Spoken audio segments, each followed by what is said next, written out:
and gentlemen, the next session is going to be absolutely riveting. In today's day and age, is human intelligence gathering still importance or have machines taken everything over? Is traditional spycraft still relevant? The topic is human intelligence versus technical intelligence. A spy master speaks. Our guest is someone who has lived his entire life in the shadows. Mr. Vikram Sood is the former chief of the Research and Analysis Wing, India's foreign intelligence agency. He writes on security, foreign relations, and strategic issues. He's the author of The Unending Game, a former Raw Chief's insights into espionage. Talking to Mr. Vikram Sood will be Mr. Aditya Raj Kaul, an extremely popular face on Indian TV. He's executive editor at TV9 Network. Switch on your TV and you will see him at hotspots around the world: Kashmir, Ladakh, Ukraine, and lately, Israel. I request Mr. Sood and Mr. Kaul to take the stage, please. Thank you very much, ladies and gentlemen, and thank you to Chanakya Dialogues for organizing this important event.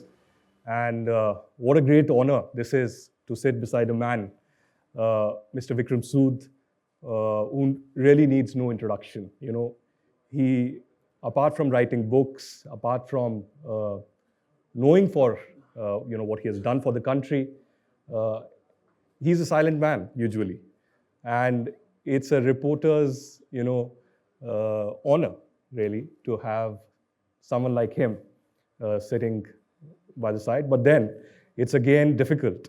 The kind of answers that I want, I'm not too sure if those answers will be coming my way. But, sir, before I begin and go into the technical aspects, a very interesting topic that the Chanakya Dialogue and Major Gaurav Arya has chosen, human intelligence versus technical intelligence, a Spymaster speaks. I'll narrate a brief story, and then perhaps we can go to the technical issues.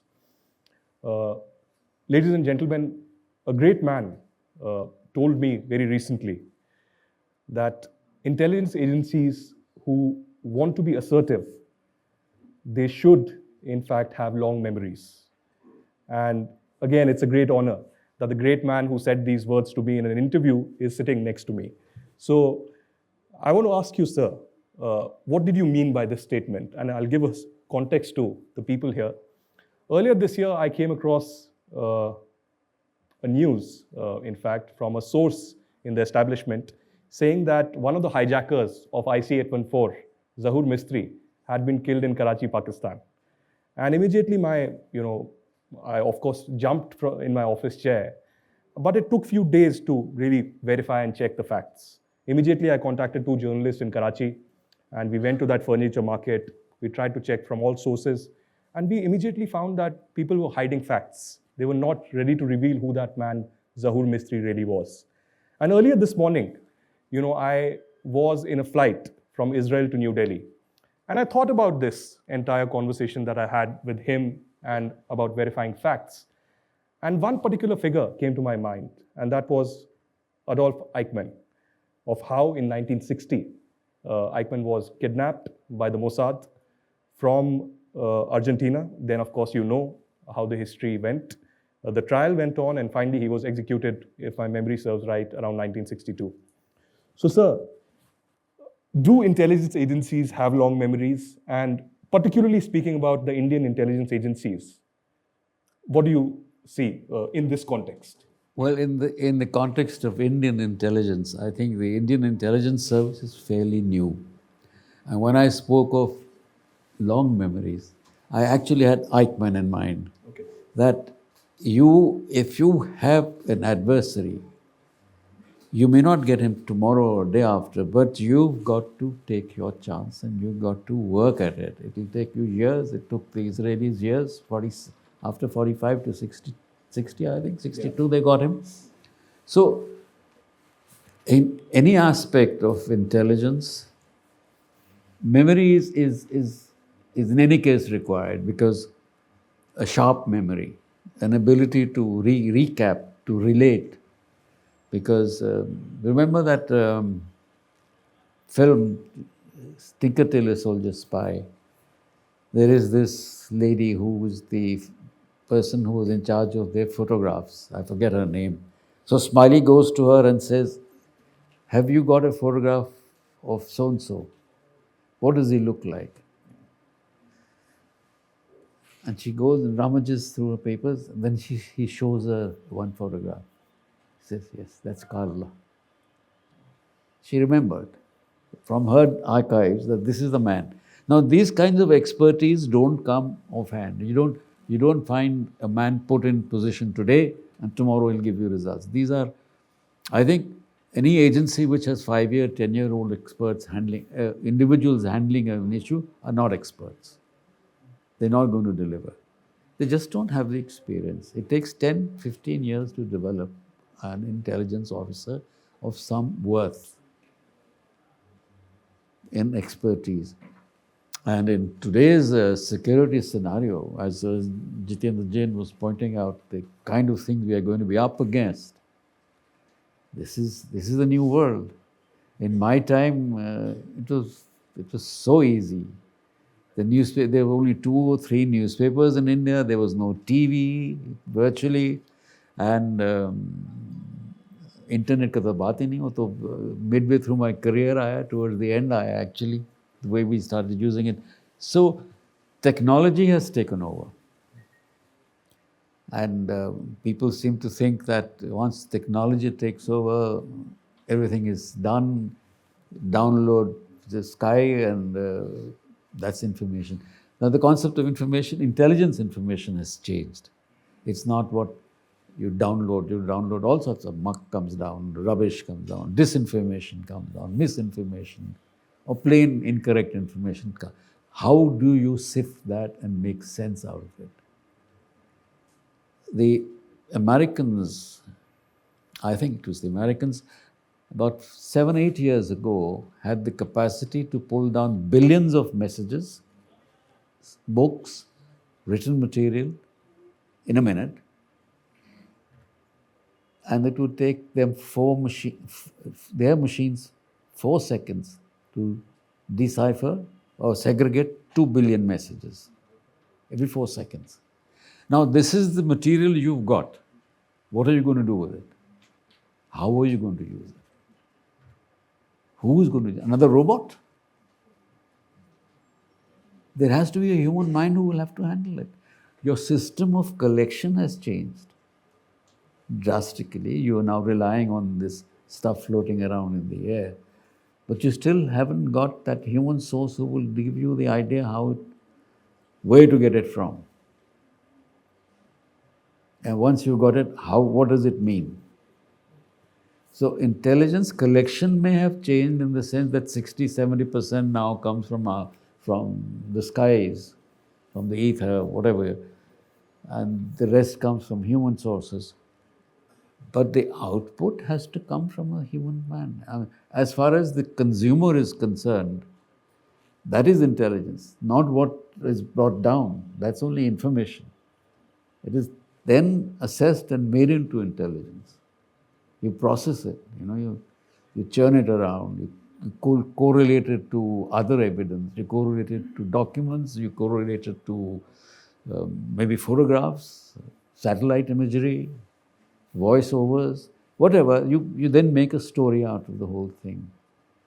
And I've myself done it, that you made reports which is 1 page long but has been based on 6 different sources. Sure.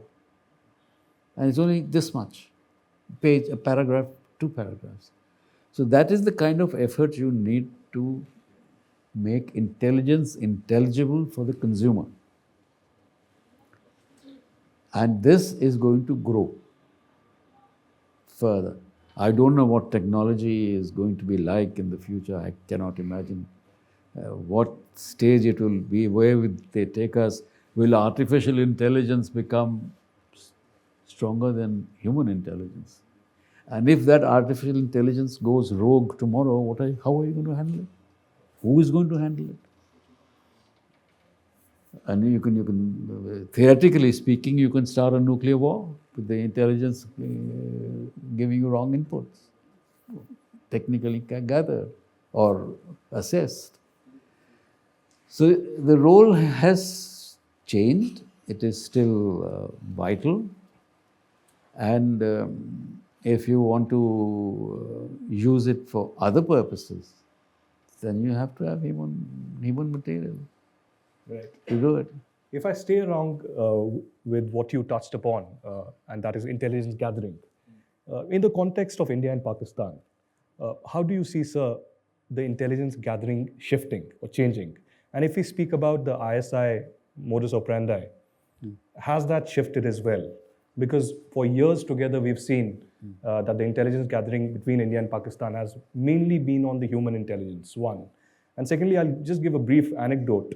2 days after the unfortunate incident at Galwan, I repeatedly got a phone call on my WhatsApp from an Indian number who identified himself as a journalist, Indian journalist working in London with the Telegraph.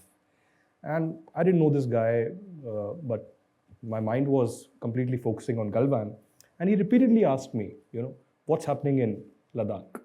Ladakh? Yeah, what's happening in Ladakh? And what is the Indian Army planning?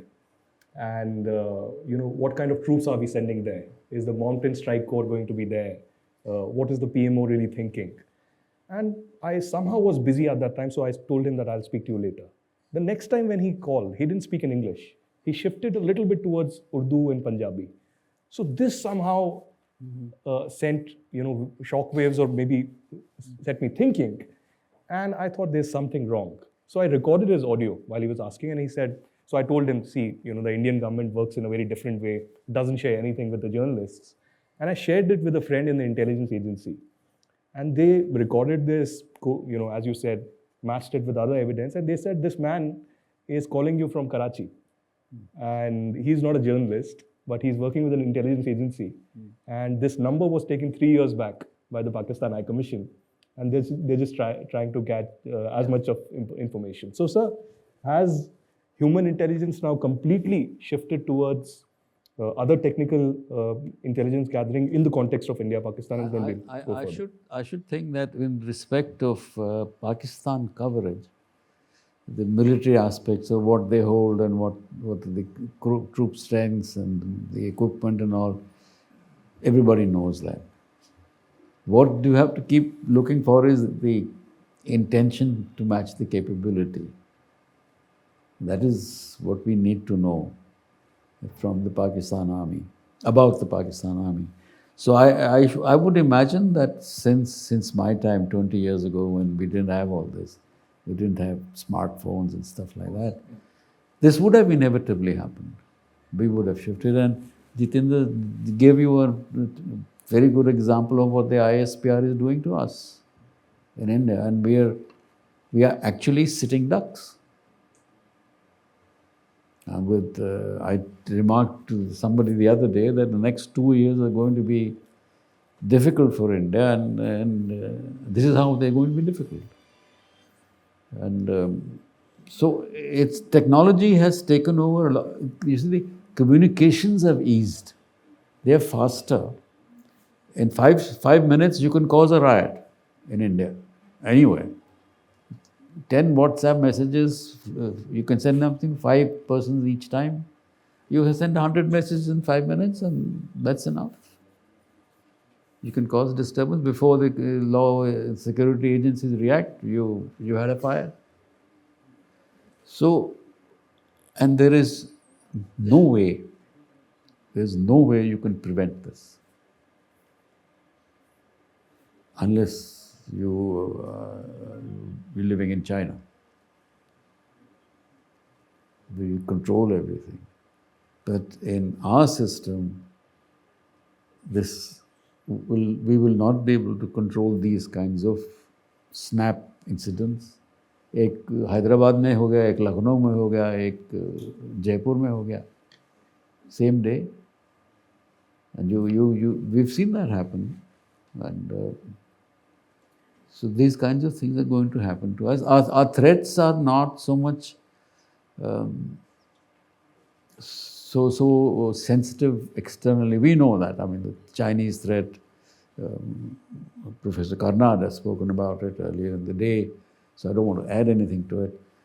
But what they can do to you, what is our counterintelligence capability to handle this, to prevent this, that is going to be a big challenge for us.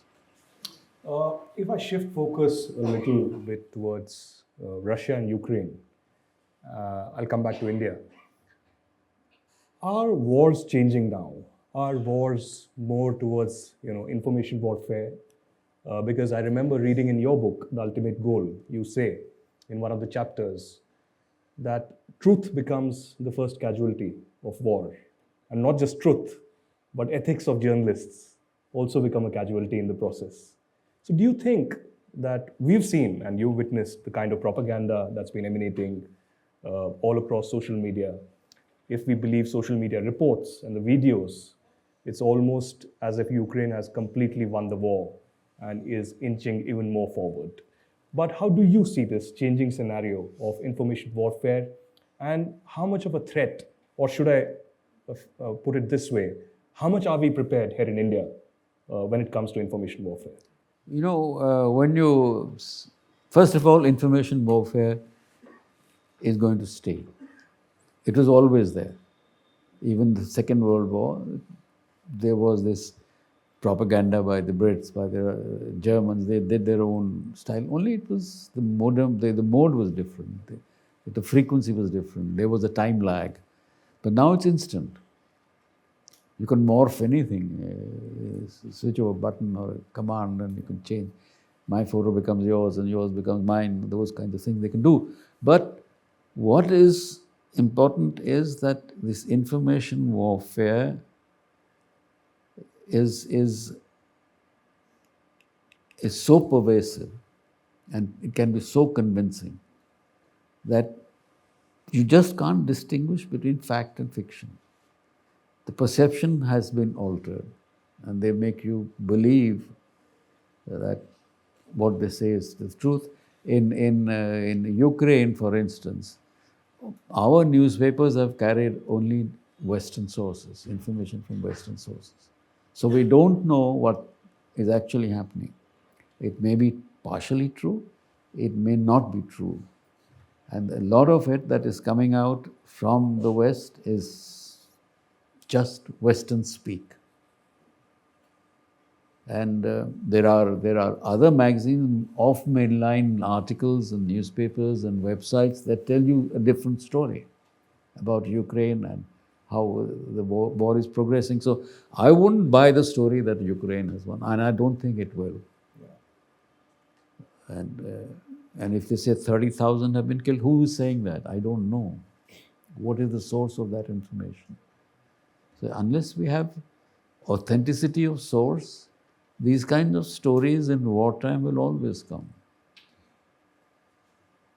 We have to be able to judge, does Ukraine have the ability by itself or with American weapons to defeat Russia? No. The sun takes 10 hours to cross Russia. It's a huge country. It's a huge resources, huge depth. You can't defeat Russia easily. You can pull it down. You can slow it down. You can reverse its progress, but you can't defeat the country by defeat in the conventional sense. So I think the Ukraine war has dragged on much longer than expected. It shows resilience with the Russians, and the desire of the West to fight Russia to the last Ukrainian is quite obvious. And that's how now we can see signs of people wanting to do peace talks or discuss, negotiate. Let's see how it goes. You've laid a lot of emphasis and you've written extensively about narrative building, and how that as a tool has been used by the intelligence agencies. Those who have followed it very closely have also seen CIA use it not recently, but for decades together. Do you think there are lessons to learn from that for us? And why only United States, perhaps China as well, of how they have worked on narrative and we have perhaps woken up late to it? Both US and now China have used Hollywood to the maximum. Pentagon and CIA would post liaison officers in Hollywood to help them make particular movies or help them cut out the portions that they didn't want to be shown, or actually I think in this movie, Tom Cruise's movie, Top Gun, Top Gun. they actually gave them real real aircraft for photography, for the shooting, or use actual airfields, not mock-ups. So that's the extent to which they go to portray their power and strength. And 2008, 2008, the Chinese sent a delegation to Hollywood to learn how to make movies. Paramount, Metro-Goldwyn-Mayer, and one other company, they actually gave them Bhashan lecture tours. And they went to China to train them there. The idea being that they would buy into the Chinese market, which they did. A 3 million economy market became a $100 billion market in 12 years. And they had then the Chinese determining what movie they will do. Top Gun Maverick was being shown, and then they found that on his back collar they had the Taiwanese map, the Japanese map, and some other map. They removed it before the Chinese even saw it to save themselves from Chinese sensitivities. See? So that is the level at which the Chinese now have a hold on Bollywood. Bollywood wants to make movies. आपका आमिर खान भी तो पिक्चरें बेच रहा है वहाँ. So he will also get money, and they will get into Bollywood again before we make use of it. And theatre and media and movies are the biggest perception changers. Superman and nobility and courage and all sorts of things you can depict without saying so. And you carry home that impression, and that's how you sell. It's not that they have to make narratives only for the war. They have to make a narrative of superiority all the time. How did the British rule us? Through an image of superiority. They didn't have 200,000 or 400,000 Englishmen in town ruling us. But they did it through Indians. Because they had made that narrative. That you will work with me and you will be the good guy then. So narratives ultimately help you sometimes score a point without having to shoot a bullet. You suborned me, you won me over. I'm saying things that you want me to say. You want me to ask for money, I'll ask for money, and that's what you want to do. Because I believe that you are going to help me. So narratives. How was the narrative for Iraq made? WMD and Al-Qaeda. Poor chap didn't have either of them.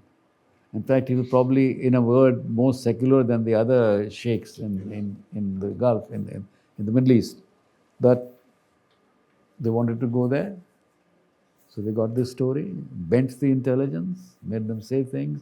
Remember that famous Colin Powell's in the interjection in the Security Council with that false thing that he was saying, this is nuclear. Or Tony Blair's claim that they can attack us in 48 hours with nuclear weapons. Yeah. These are all stories that they created to be able to go there. Oh, that's a tactical narrative. I think I'll just, since Manoj Sinha Saab is here, I'll just ask you one last question before we invite him to speak. And this is in context of Kashmir. You've been a long-time Kashmir watcher. And you see, there's been a lot of development in Kashmir in the recent times. Since Article 370 abrogation, there's been a paradigm shift. But you kind of see a narrative coming out from the West. You know, if we see from Al Jazeera to BBC to CNN, to New York Times, to Washington Post, making you believe that the conflict is ongoing and the Indians are, trying to traumatize the locals. But the story down on ground is very different. In fact, I was in Kashmir recently. We did a program with the governor. So how do you see that narrative? How does India react in such a situation? Should India be reactionary to that? This campaign will continue for the next 2 years.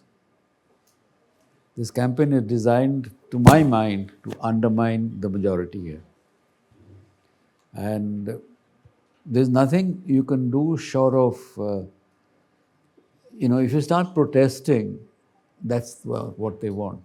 You're entering into a debate. If you start talking about it and saying this is wrong, this is right, then they come up with a counter, you come up with another counter, that's what they want. They want the word to spread.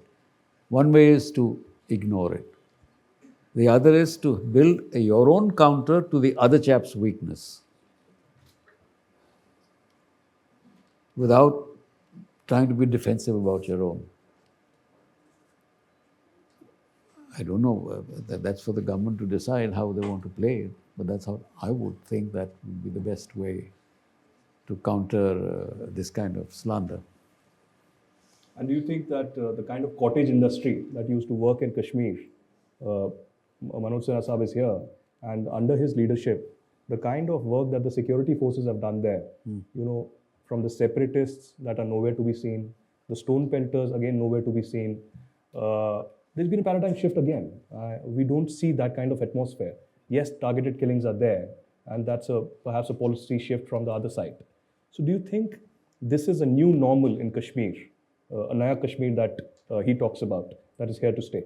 I should think so, that this would be a new normal, but let's not forget that the other side hasn't given up.